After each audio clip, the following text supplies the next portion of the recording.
Pada pagi hari ini di New York dan juga sore hari di Indonesia, kami mengucapkan sungguh-sungguh semangat yang luar biasa dari Tuhan Yesus. Saudara, kalau hidup kita ini penuh dengan Roh Kudus, ya, maka kita percaya di dalam menghadapi tantangan, kita percaya Roh Kudus itu membantu kita dalam doa. Ya, karena orang yang diurapi Tuhan itu senantiasa hidupnya melekat kepada Tuhan. Persoalan yang menjadi kita bingung, sementara kita berdoa dan terus berdoa, namun belum juga ada jawaban. Ya, kita tidak tahu apa yang harus kita lakukan karena tidak ada jawaban dari Tuhan.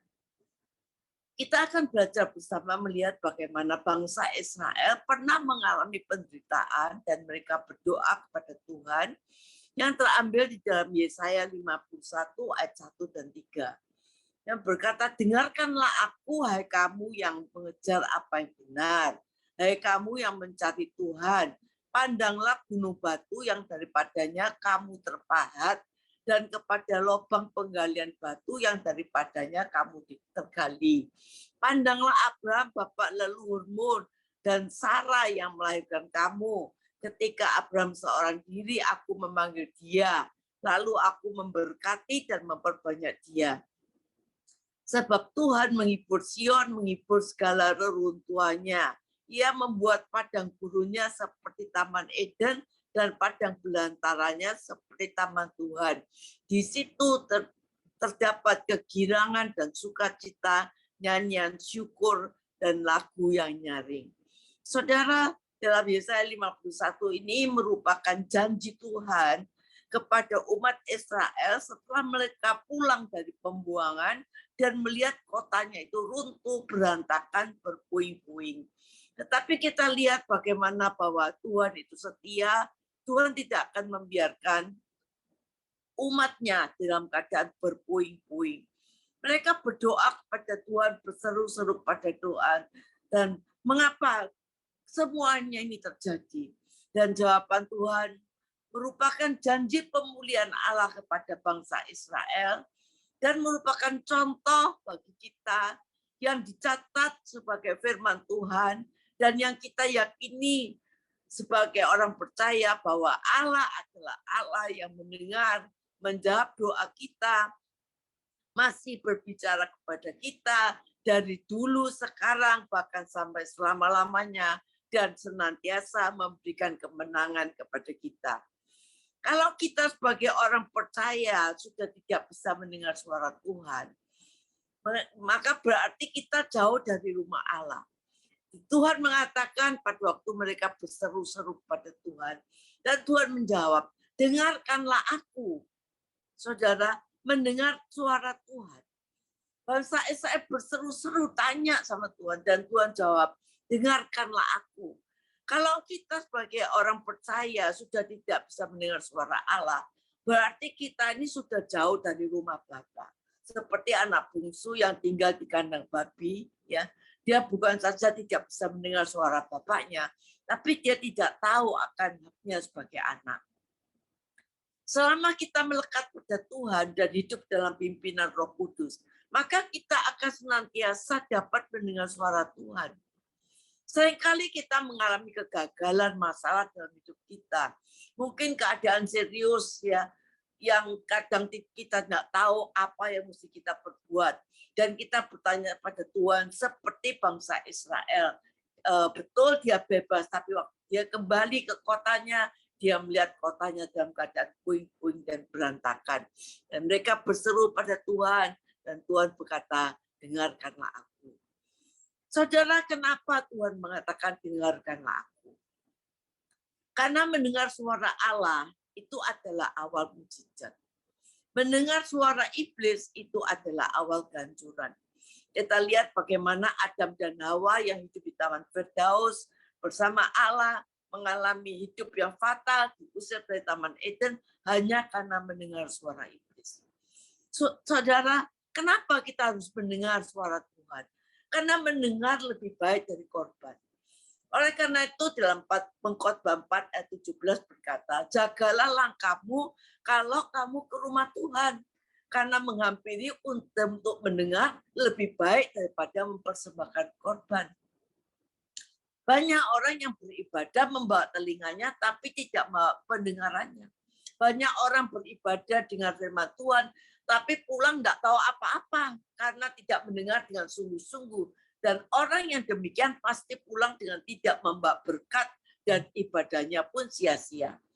Saudara, kenapa kita harus mendengarkan suara Tuhan? Karena perkataan Allah ini mengandung janji. Tuhan berjanji, oleh yang sakit, oleh bilur-bilurnya engkau sembuh. Tuhan berjanji kalau kita tidak menyimpang ke kiri dan ke kanan, maka perjalanan kita akan beruntung dan berhasil. Tuhan berjanji di dalam Mazmur 91, kalau Tuhan menjadi tempat perlindungan kita, tidak ada malapetaka. Malaikatnya diperintahkan menjaga kita. 1.000 orang rebah di sisimu, 10.000 di kananmu. Kita cuma menonton saja. Tuhan berjanji di Yeremia 33 ayat 3. Kalau kita berseru, Tuhan menjawab dan dia memberitahukan hal-hal yang besar. Tuhan berjanji kalau kita menabur hari ini, menabur dengan air mata, esok kita akan menuai dengan bersorak-sorai. Tuhan berjanji apa yang dipersatukan Allah tidak bisa diceraikan oleh manusia. Tuhan berjanji orang yang berharap pada Tuhan tidak akan dipermalukan. Banyak orang kaya jatuh dipermalukan, banyak orang pintar gagal dipermalukan, banyak orang terpandang dipermalukan. Tetapi orang yang berharap pada Tuhan sekali-kali tidak akan dipermalukan. Saudara, kenapa kita perlu mendengar suara Allah? Karena perkataan ini berkuasa melepaskan segala belenggu kita. Apa yang dibelenggu kita? Belenggu ekonomi, kemiskinan, persoalan, kenajisan, sakit, penyakit. Tuhan sanggup memulihkan. Tuhan sanggup membebaskan dan menyembuhkan. Perwira di Kapernaum ketika hambanya sakit dan mau mati. Saudara, dia menyerahkan hidup dan mati hambanya dengan satu perkataan Tuhan Yesus. Dia berkata, sepatah kata saja yang kau katakan, maka hambaku akan sembuh. Dan Yesus berkata, tidak ada orang seiman sebesar ini di tengah kaum Israel. Maka pulanglah, terjadilah sesuai dengan imanmu. Saudara, persoalan kita itu apa sih? Persoalan kita itu hanya sebuah nama. Penyakit kita itu hanya sebuah nama. Masalah kita itu hanya sebuah nama. Tapi kalau hari ini kita mau serahkan pada nama di atas segala nama, Yesus Kristus Tuhan, maka bagi Tuhan tidak ada mustahil. Dia sanggup memulihkan, membebaskan, dan menyembuhkan apapun keadaan kita. Perkataan Allah ini sanggup mengubahkan hidup kita, apapun keadaan kita.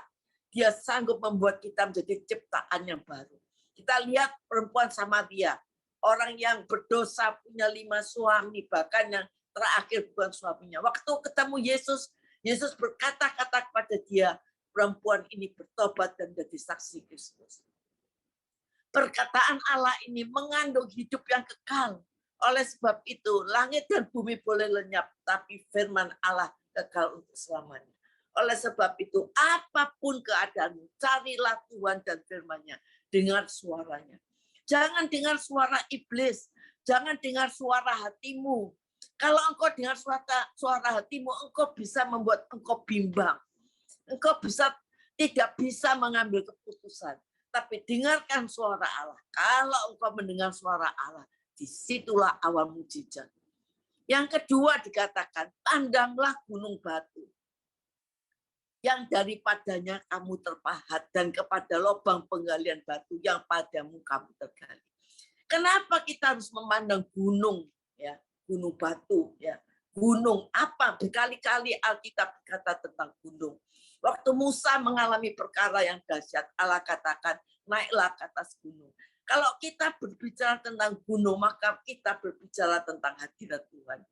Kalau kita ada di hadirat Tuhan di atas gunung, pandangan kita tuh tidak sempit. Pandangan kita tidak cepat, pandangan kita ini luas.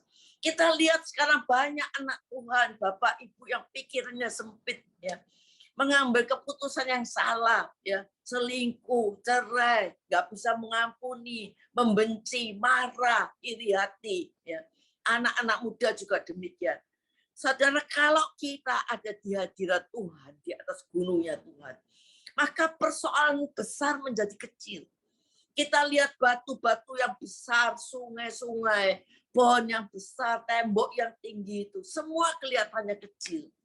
Kalau kita berada di bawah gunung, ya, dikatakan apapun kita menjadi takut karena kita lihat gunung, kita harus mendaki. Tapi kalau kita ada di gunung Allah, hadirat Tuhan, persoalan sebesar apapun akan menjadi kecil karena kita punya Yesus yang lebih besar. Saudara, di atas gunung kita melihat segalanya itu indah. Kalau kita di atas gunung, kita melihat ada batu yang terjal, ada duri-duri yang tajam, ada sungai yang tidak bisa diseberangi, ada gunung yang tidak suka didaki, ada jalan yang terjal, ada tembok yang tinggi. Semuanya itu menjadi satu kesatuan yang indah. Oleh karena itu, kalau kita melekat dengan Tuhan, ada di hadirat Tuhan, apapun persoalannya, bersama Tuhan, semuanya akan menjadi indah pada waktunya. Saudara, kalau kita di atas gunung, matahari panas terik, tapi udaranya tetap segar, angin sepoi-sepoi. Kalau kita di bawah gunung, kita akan melihat gunung ini suka didaki. Gunung persoalan kita tidak bisa kita daki dan kita lalui. Dan untuk naik ke gunung Tuhan, kita harus punya tekad untuk melakukannya, untuk menjadi gaya hidup kita sehari-hari, yaitu berdiam di hadirat Tuhan. Kita harus menanggalkan kedagingan kita harus ada perjuangan untuk naik ke atas gunung. Dan firman Tuhan mengatakan, pandanglah gunung batu itu. Gunung batu itu siapa? Yesus Kristus. Karena di situ letak pengharapan kita. Pandanglah gunung batu, yaitu Yesus Kristus, karena di situ letak pengharapan kita, letak jawaban doa kita. Pandanglah Dia yang menciptakan langit dan bumi. Dia gunung batu yang teguh, yang tidak pernah goyah. Janjinya, kuasanya, kasihnya, kasih setianya tidak akan berubah. Jangan cuma pandang persoalanmu. Persoalanmu akan menjadi benang kusut yang tidak pernah terurai. Jangan sampai kita menjadi orang yang salah pandang. Karena di dalam memandang ini ada kuasa. 3 orang yang salah pandang. Istri Lot salah pandang, menoleh ke belakang, jadi tiang garam. Daud salah pandang melihat Batseba yang mandi, akhirnya jatuh dalam dosa perzinahan. Adam dan Hawa salah pandang, ya, melihat buah yang tidak boleh dimakan, akhirnya diusir dalam taman itu. Saudara, oleh karena itu Tuhan ingatkan kita, jangan sampai salah pandang. Pandanglah Dia, Yesus Kristus, yaitu gunung batu kita. Kita ini siapa sih? Dikatakan kita ini terpahat. Terpahat itu menjadi satu dengan gunung batu, yaitu Yesus Kristus. Terpahat itu artinya kalau kita menjadi satu, itu tidak mungkin kita ditinggalkan. Terpahat artinya kita menjadi biji mata Allah. Di mana Allah ada, di situ kita ada. Tuhan ingatkan pada bangsa Israel, engkau terpahat di hatiku. Jadi tidak mungkin ditinggalkan. Terpahat menjadi biji mata Allah. Namamu terukir di telapak tanganku. Engkau berasal dari gunung batu Allah. Engkau kugali bukan sembarang kugali. Engkau kugali dari batu karang yang kokoh, yaitu Yesus Kristus. Begitulah pemeliharaan perlindungan Tuhan kepada kita, menjadi biji mata Allah. Saudara, mata ini adalah panca indera yang paling sensitif. Kena debu kecil saja terasa, dan kita berusaha untuk mengobatinya. Demikianlah Tuhan memelihara kita. Mengapa banyak orang yang tidak bisa merasakan pembelaan Tuhan?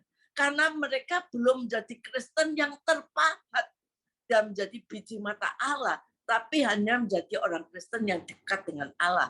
Kita harus terpahat, yaitu melekat. Ya. Dikatakan yang ketiga, pandanglah Abraham bapak leluhurmu dan Sarah yang melahirkan kamu. Ketika Abraham kupanggil dia seorang diri, lalu aku memberkati dia dan memperbanyak dia. Sekali lagi Tuhan mengingatkan kita untuk memandang Abraham, nenek moyangmu. Saudara, kenapa Abraham dipanggil seorang diri? Tidak punya anak. Sarah mandul, artinya tidak ada apa-apanya. Tapi Tuhan memberkati dan memperbanyak dia sehingga keturunannya seperti bintang di langit dan pasir di lautan. Itu janji Tuhan. Meskipun pada waktu itu tidak ada dasar untuk berharap 25 tahun lagi janji Tuhan. Tetapi firman Tuhan tetap tidak akan gagal. Pandang iman Abraham. Kenapa kita suruh pandang Abraham? Pandang imannya. Contohlah imannya. Pandanglah ketaatannya. Waktu dia dipanggil, saudara, Abraham itu bukan lebih baik dari kita. Imannya bobrok, istrinya dibilang saudaranya. Ya, tapi dia akhirnya janji Tuhan terjadi, lahirlah Ishak yang jadi janji Tuhan. Tetapi Abraham diproses, yaitu untuk menyerahkan Ishak setelah anak ini besar untuk dipersembahkan di Gunung Moria. Tetapi ketaatan Abraham mempersembahkan anaknya di Gunung Moria ini, itulah yang membawa Abraham diproses, ditarik oleh Tuhan imannya untuk diangkat lebih tinggi lagi secara luar biasa, sehingga Abraham tidak lagi hidup karena melihat, tetapi karena percaya. Dan Tuhan ingin kita mempunyai iman yang demikian, iman yang sungguh-sungguh hidup karena melihat, tetapi karena percaya. Saudara, Allah ingin kita memandang iman Abraham. Meskipun bagi kita tidak ada dasar untuk berharap, namun percaya iman kita tidak jadi lemah, semakin memuliakan Tuhan. Saudara, kadang-kadang antara janji Tuhan, ya, firman Tuhan, dan kenyataan sering tidak pernah sama dan tidak ada titik temunya. Dan di mana titik temunya? Saudara, janji Tuhan itu enggak pernah sama. Kadang-kadang Tuhan berjanji, kamu diberkati. Padahal kenyataannya kita belum diberkati. Kamu oleh bilur-bilur Yesus, kamu sembuh. Kenyataannya kita masih sakit. Ya, tidak pernah sama. Tapi di mana titik temunya? Titik temunya yaitu iman. Oleh karena itu Allah enggak ingin kita punya iman yang lemah. Allah enggak ingin kita punya iman yang putus asa. Allah enggak ingin kita punya iman yang gampang menyerah. Allah enggak ingin kita punya iman yang gampang khawatir. Tetapi Allah ingin kita punya iman yang kuat. Yang sampai melihat janji Tuhan digenapi dalam hidup kita. Yaitu kita mengalami kemenangan yang gilang gemilang. Ayat yang ketiga dikatakan, sebab Tuhan menghibur Sion. Menghibur reruntuhannya. Sion itu artinya kota reruntuhan, kota penderitaan. Tetapi menjadi kasih sayang Tuhan. Karena Sion adalah gunung yang tidak mudah digoyahkan. Orang Kristen Sion adalah orang Kristen yang walaupun mengalami reruntuhan, mengalami puing-puing, mengalami problem yang berat, tidak mudah digoyangkan. Dengan keadaan dan tegar menghadapi badai. Orang Kristen yang mengerti rencana dan panggilan Tuhan. Orang Kristen yang menurut hidup sesuai firman Allah. Itulah orang Kristen Sion. Dan Tuhan mengatakan, ia membuat padang gurun seperti Taman Eden. Padang belantara seperti Taman Tuhan. Di situ terdapat kegirangan dan sukacita, nyanyian syukur, dan lagu yang nyaring. Padang gurun itu tempat yang tandus, tidak berair. Padang gurun itu tempat binatang buas, ya, lambang kekerasan hidup manusia. Rumah tangga diwarnai kekerasan, tidak ada air kehidupan, anggurnya habis, jalan usaha serba buntu, binatang buas di tengah keluarga saling menggigit, saling menyalahkan, saling tidak percaya. Tapi Tuhan berjanji akan memulihkan jadi Taman Eden. Apa Taman Eden? Ada sukacita dan kasih, damai sejahtera yang melimpah. Padang belantara seperti taman Tuhan, menjadi taman yang ciptaan Tuhan, kebanggaan Tuhan. Saudara, kalau dari puing-puing reruntuhan, dia robahkan menjadi Taman Eden, tentu ada kesaksian, ada sukacita, ada kegirangan, ada kemenangan yang terjadi dalam hidup kita. Oleh karena itu, apapun masalah kita, saudara, jangan khawatir dan takut. Pandanglah Abraham, dengarkanlah suaranya, berdoa, pandanglah gunung batu itu, maka Tuhan akan merubah segala yang tandus, padang belantara menjadi Taman Eden. Ada sukacita Di situ ada nyanyian syukur, ada kegirangan yang sungguh-sungguh luar biasa terjadi. Kita akan mengalami pertolongan Tuhan yang gemilang. Kita harus berdoa, saudara. Memang kita harus berdoa, dan berdoa yang bagaimana? Berdoa dengan iman, ya. Berdoa yang sungguh-sungguh keluar dari hati kita. Berdoa yang dengan hati yang benar. Karena orang benar apabila yakin didoakan besar kuasanya. Berdoa dengan hati yang hancur, ya. Berdoa dengan tidak berkeputusan, dengan tidak berjemu-jemu.